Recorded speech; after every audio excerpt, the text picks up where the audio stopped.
In part 2 of this build, I need to make the shoji door and knife hinges before I can glue the cabinet together.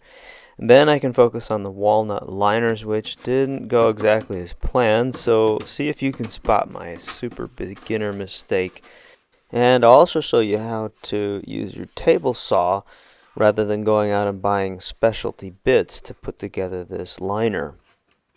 The drawers, which need a detail on the front that I have no idea how I'm going to do, and then I can finally assemble the whole thing together. If you haven't seen part 1, I'll leave a link down below in the description.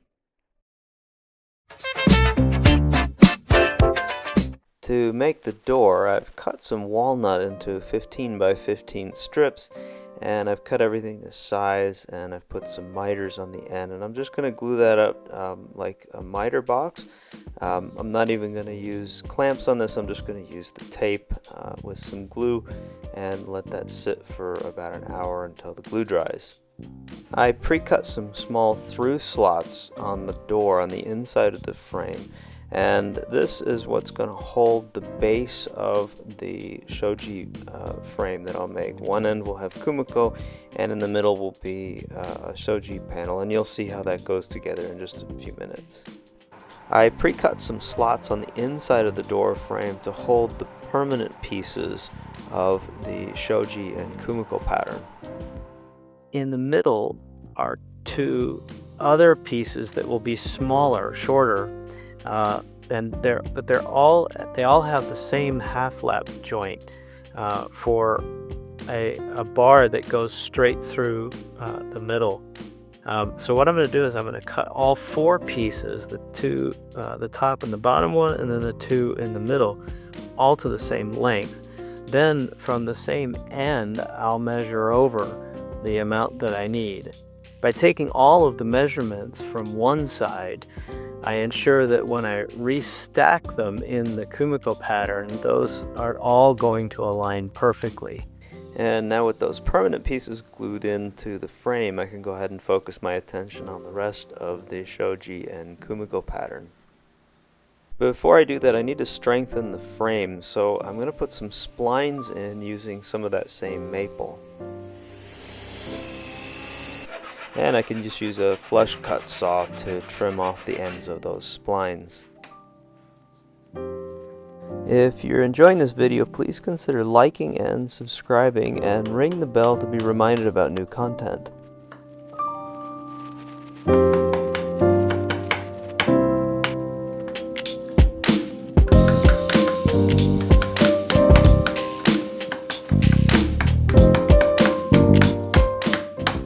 I've done a ton of videos showing how I do my Kumiko, and this pattern is no different, so I'm not really going to go into a lot of detail. I'll leave a link down below to one of those videos so that you can check it out.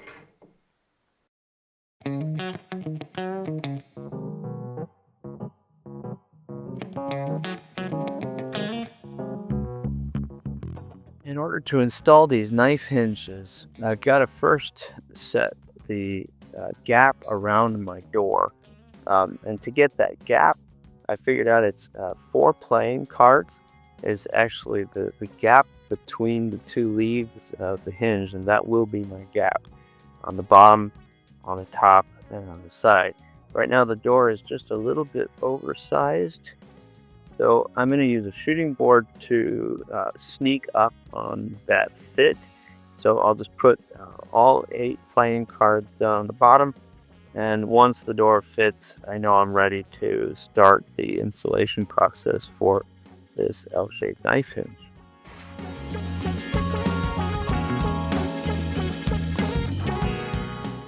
I'm not going to go into a lot of detail about how I install knife hinges because I think that's a whole video in and of itself, but I will put together a video later showing how I do that.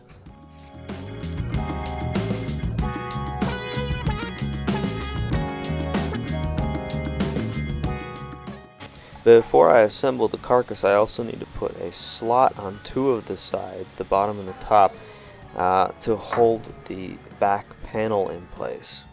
The top and the bottom also need a slot to hold the middle panel in place, and to do that I've just set up a straight edge with my router and a bit that's exactly the width that I need, and I just move along slowly. It's blind slots, meaning that it doesn't go all the way forward. I stop the router right before the end of the board, about 12 millimeters before the end of the board.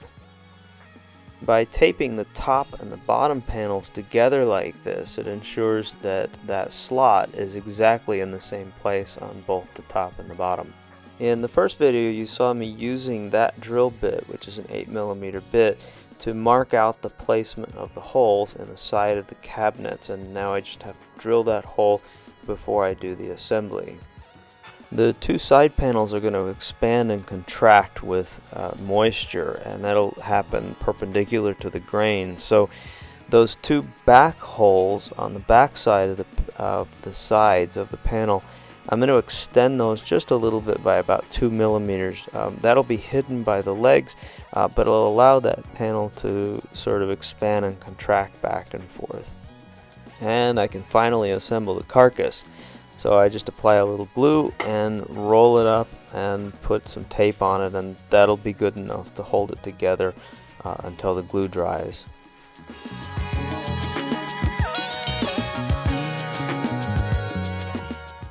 These Brusso hinges come with a steel screw that you can use to first put the threads into the wood. I use a little bit of wax to do that.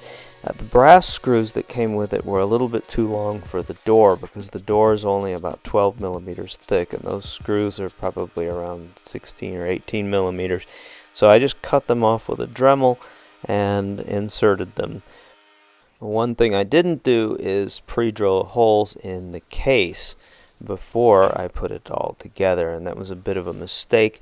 I didn't film it, but I had to use a drill extension to get my drill in there and drill those holes, and then I could use a screwdriver to put the steel screw in and use the brass screws to install the hinges temporarily, and they work pretty good. And another thing that worked really well is I had absolutely no gaps on my miters. Really happy about that. So I did not have to go back and fill anything or play any games with those miters. And again, some more splines in the case to strengthen those joints. I used walnut splines in this case and trimmed those off just like I did with the door. And I can go ahead and slide in that center panel, which just has a simple rabbet on both sides at the ends of that panel. Now I can turn my attention to the walnut liners, which will be on both the side, which will hold the whiskey bottle, as well as the drawers. And if you didn't just catch it, that is my mistake right there. And I'll zoom in so you can see what that is. I don't know why I did this, but the grain is going perpendicular to the grain of the oak cabinet. I think that might be okay, but as that cabinet contracts and expands, I have a feeling that walnut is probably going to pop off of there at some point. On the side with the drawers, I'm basically going to be creating a miter box. And to do that, instead of using the table saw, these pieces are only about 5 millimeters thick.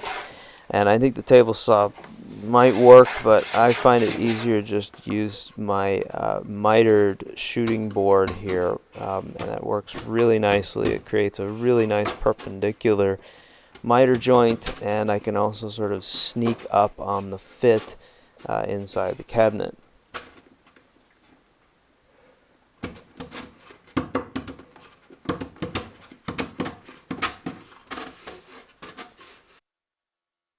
Inside the case, I'm going to be lining it with this walnut, and I've already got the walnut sized. I've got all the miters on here on all four sides, and I've fitted it. I'm not going to put it together yet because the drawers, 3 drawers will slide into here. And so I need to put those dividers in here. And to do that, I was going to use a method where you cut a 90, 45 on either side, slot with a 45-degree router bit, and then on the other side, a mating 45 or 90-degree angle that comes together in the center. Then you slide the divider in. I don't have a 45-degree router bit, unfortunately. So what I figured out is that if I put my uh, table saw blade over to 45 degrees and then lower it so only the tooth is sticking out just barely, about 2.5 millimeters, I can get that out of it. And I don't know if that shows up in the camera there. If not, I'll take a picture of it and cut to that. But and then on this side, I just used my 45-degree uh, um, shooting board to to put a double-sided 45-degree on here, and there we go. That's not too bad. Now I don't need to go buy a 45-degree router bit to do it. And the liner box goes together just the same way as any other miter box, with tape and glue. For the center panels, I just again use my mitered shooting board to sneak up on that fit.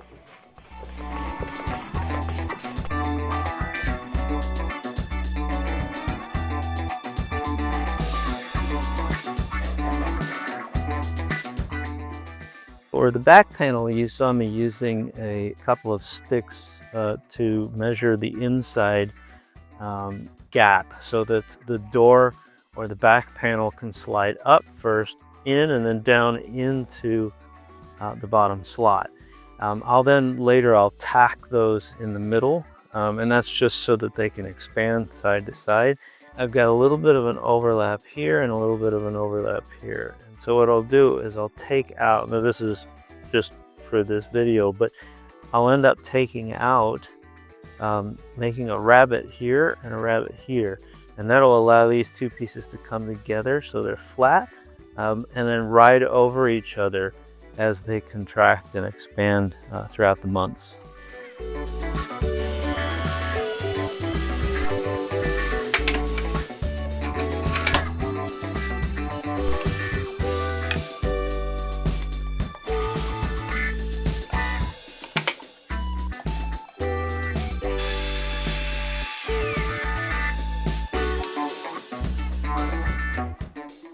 I'm going to be using a hard wax oil to pre-finish the cabinet as well as the rest of the interior parts before I start assembly.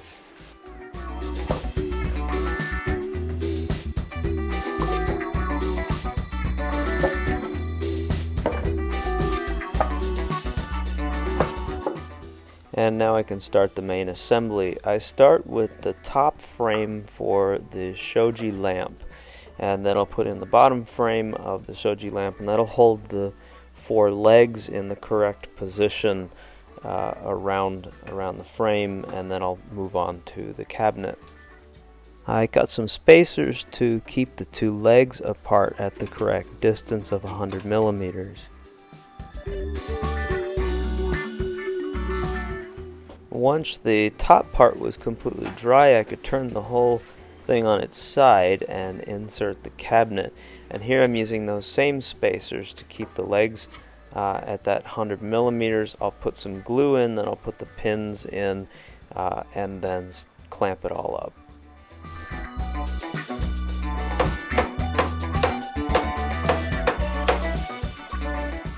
I need to make a knob for the door, so I put a 4mm dowel that I made into the end of a square peg, and I just put that in with some CA glue, and then I mount that onto a drill in my vise and spin it up and just use various tools to get the shape that I want for my knob.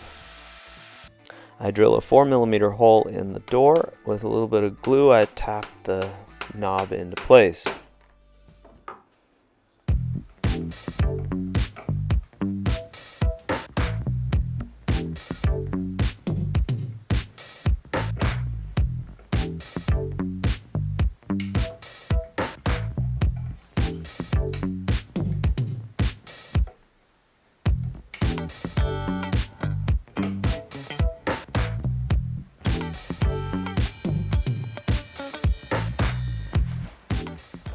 Now it's time to move on to the drawers, and I'm going to focus on the drawer fronts first because I wasn't quite sure how to do this. I spent quite a bit of time coming up with a method, and I'm using a template to do this, and I've just got a hole there in a piece of scrap plywood, and then I've got a 8mm round nose bit in there, and I just played around with the depth a bit on a piece of scrap until I got something that is close to what I wanted.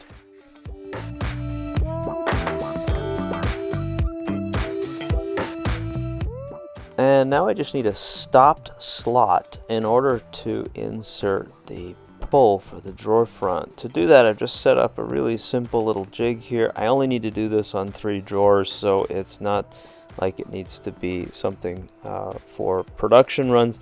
So this took me a little bit of extra time to do, but I think it worked really well, and it kept the router quite stable.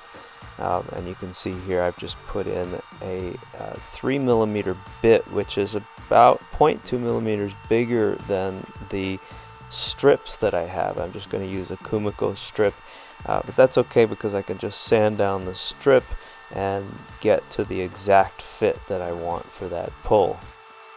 And you'll see in just a minute that that extra 0.2 millimeters caused quite a bit of a problem. To attach the drawer fronts to the sides, I just put a rabbet on the drawer front, and then I'll pin that later. That doesn't work for the sides to the back, though, because the material is just too thin. So I've set up a temporary box joint jig on my table saw sled, and I'll make the sides and the backs that way.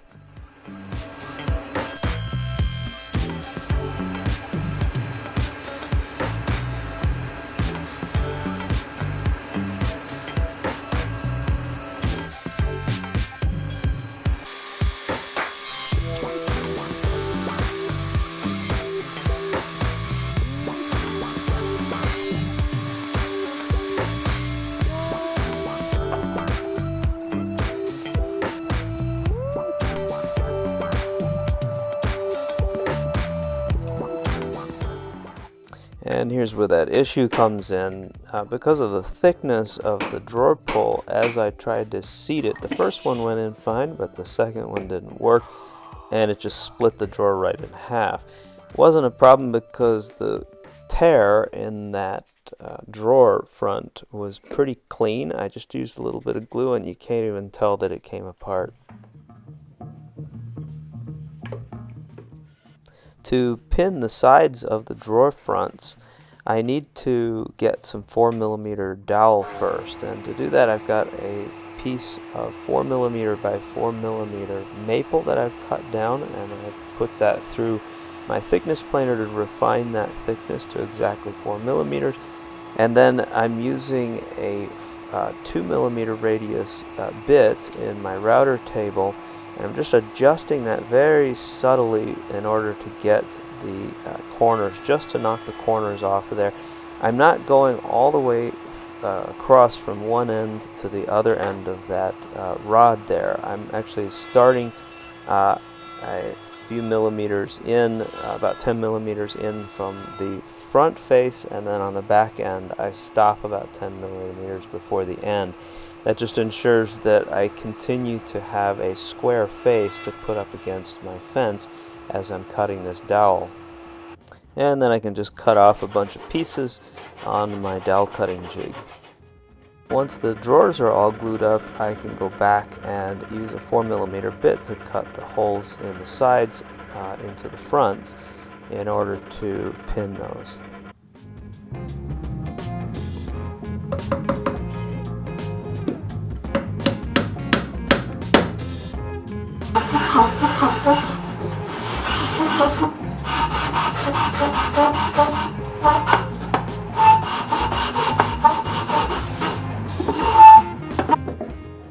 After some hard wax oil, I can check for a piston fit.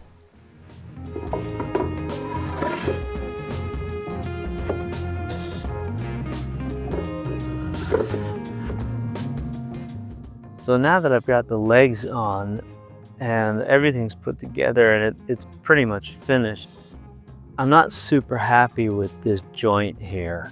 There's nothing holding this leg to here other than this pin up here. It's glued here and here, but as you can see, it's a little bit weak, and it would only have to break across this corner here, which I think could happen pretty easily. So I'm not super happy with that. What I've decided to do is I'm going to put a pin in it at an angle that doesn't expose the end grain. So what I've done to do that is I'm going to have to drill something that looks a little bit like a pocket hole. I've got a piece of scrap wood that I'm going to cut at an angle that's perpendicular to the angle that I need to drill. And then I'll put the hole through this piece, and that'll give me a guide hole right in the middle to be able to cut that hole all the way through into the case. And then I can put a pin and glue it, cut it off, and sand it down. With my jig done, I can put a stop collar on the 8mm bit, and that'll keep me from going through all the way to the other side of the case. And now I clamp it down and start drilling and hope for the best. I found some oak that came from the legs, so I think from a color perspective the match is pretty good. And I made the dowels the exact same way that I just made those pins for the drawers, on the router table with a 4mm radius bit. The last thing left to do is to install the Shoji panels and the Kumiko panel on the end.